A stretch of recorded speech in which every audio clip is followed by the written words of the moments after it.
हमारे संस्कार, हमारी संस्कृति। आप देख रहे हैं देवदर्शन TV. For spirituality subscribe now. दोस्तों, हमारी आज की कहानी है सबसे बड़ा भक्त कौन। एक बार फिर देवर्षि नारद के मन में यह अभिमान पैदा हो गया कि वे ही भगवान विष्णु के सबसे बड़े भक्त हैं। वे सोचने लगे, मैं रात दिन भगवान विष्णु का गुणगान करता हूँ, फिर इस संसार में मुझसे बड़ा भक्त और कौन हो सकता है। किंतु पता नहीं श्री हरि मुझे ऐसा समझते हैं या नहीं। यह विचार कर नारद भगवान विष्णु के पास क्षीर सागर में पहुँचे और उन्हें प्रणाम किया। विष्णु जी बोले, आओ नारद, कहो कैसे आना हुआ। नारद बोले, भगवान, मैं आपसे एक बात पूछने आया हूँ। भगवान विष्णु बोले, मैं तुम्हारे मन की बात जानता हूँ नारद, फिर भी तुम्हारे मुंह से सुनना चाहता हूँ। नारद ने कहा, हे देव, मैं जीवन भर आपका गुणगान करता रहा हूँ। पल पल हर क्षण मुझे बस आपका ही ध्यान रहता है। आप मुझे यह बताइए कि क्या मुझसे भी बड़ा आपका कोई अन्य भक्त है संसार में। भगवान विष्णु समझ तो पहले ही गए थे कि नारद को अपनी भक्ति पर अभिमान हो गया है, किंतु अपने मन की बात छुपाकर वे बोले, नारद, इस प्रसन्न के लिए तो तुम्हें मेरे साथ मृत्युलोक चलना पड़ेगा। नारद बोले, ठीक है भगवान, मैं मृत्युलोक चलने के लिए तैयार हूँ। भगवान विष्णु नारद को लेकर मृत्युलोक चल पड़े। धरती पर पहुंचकर दोनों ने किसान का वेश धारण किया और एक गांव के किनारे बनी एक झोपड़ी की ओर चल पड़े।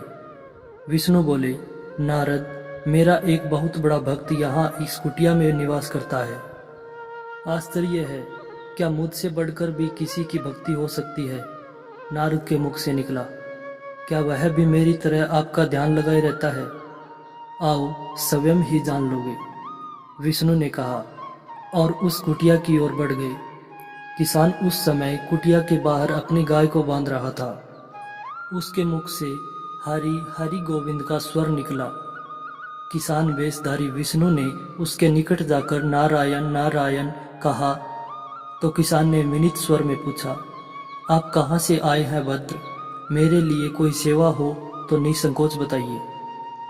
किसान वेशधारी भगवान विष्णु ने कहा, हम नगर जा रहे हैं, पर अंधेरा गिरने लगा है।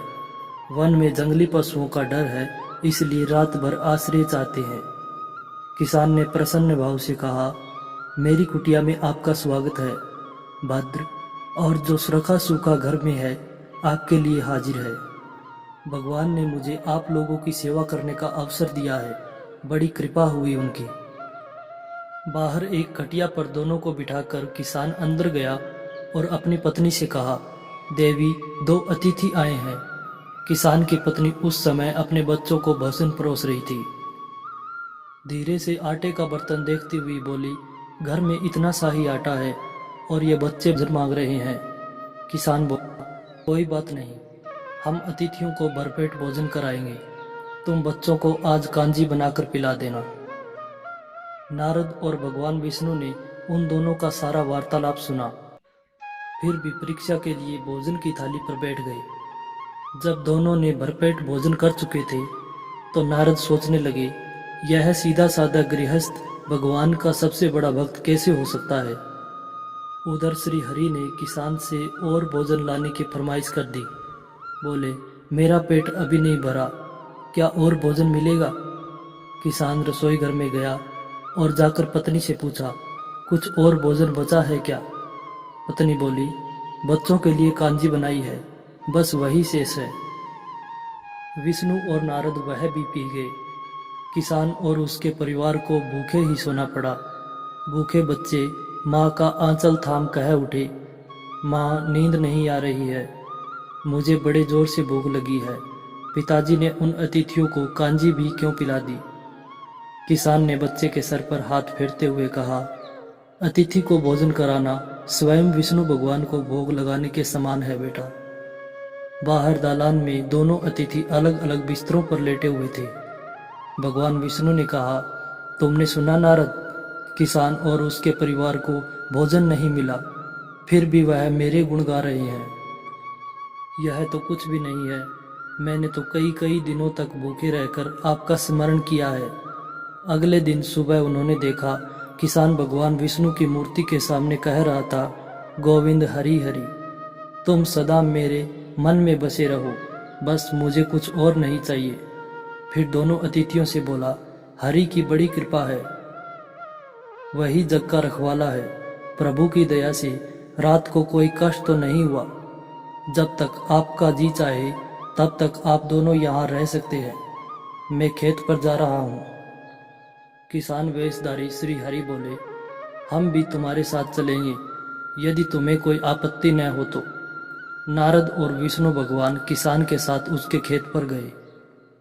किसान बोला, यही है अपना खेत, अब मैं अपना काम करूँगा, गोविंद हरि हरि।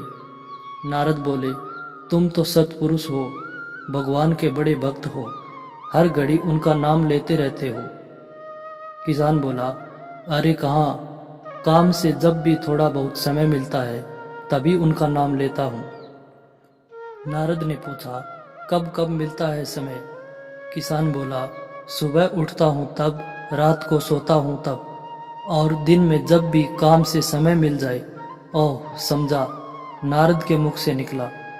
दोनों जब किसान से विदा लेकर चले तो नारद ने व्यंग्यात्मक स्वर में कहा, आपने सुना भगवान, वह सुबह शाम 2 बार ही आपका स्मरण करता है, जबकि मैं हर समय ध्यान करता हूँ, फिर भी आप उसे महान भक्त बताते हैं। नारद की बात सुनकर श्री हरि चुप रहे, किंतु मन ही मन उन्होंने कहा, कारण भी जान जाओगे नारद। विष्णु ने एक कलश को तेल से लबालब भरकर नारद को दे दिया और बोले, नारद, इसे अपने सिर पर रखकर बिना हाथ लगाए सामने वाली पहाड़ी तक ले चलो। ध्यान रहे, इस कलश में रखे तेल की एक भी बूंद जमीन पर न गिरने पाए। नारद बोले, यह कार्य सहज तो नहीं है। यह कहकर नारद ने कलश सिर पर रख लिया और पहाड़ी की ओर चल दिए। नारद पहाड़ी तक गए और लौट आए। विष्णु बोले, लौट आए नारद, ठीक है, अब यह बताओ कि इतनी दूर जाने और आने में तुम्हें कितनी बार मेरा स्मरण किया है? नारद बोले, एक बार भी नहीं भगवान। करता भी कैसे, मेरा सारा ध्यान तो तेल और कलश की तरफ लगा हुआ था। श्री हरि बोले, तब तुम ही सोचो, वह किसान दिन भर कठिन परिश्रम करता है, फिर भी 2-4 बार मेरा स्मरण जरूर करता है, और तुम एक बार भी स्मरण नहीं कर पाए। विष्णु की बात सुनकर नारद के अंतर चक्षु खुल गए। वह श्री हरि के चरणों में गिरकर बोले, मान गया प्रभु, जो संसार के झंझटों में रहकर भी आपका स्मरण करते हैं, वे ही सबसे बड़े भक्त हैं। दोस्तों, इसी प्रकार की कहानियाँ सुनने के लिए हमारे चैनल को सब्सक्राइब करें।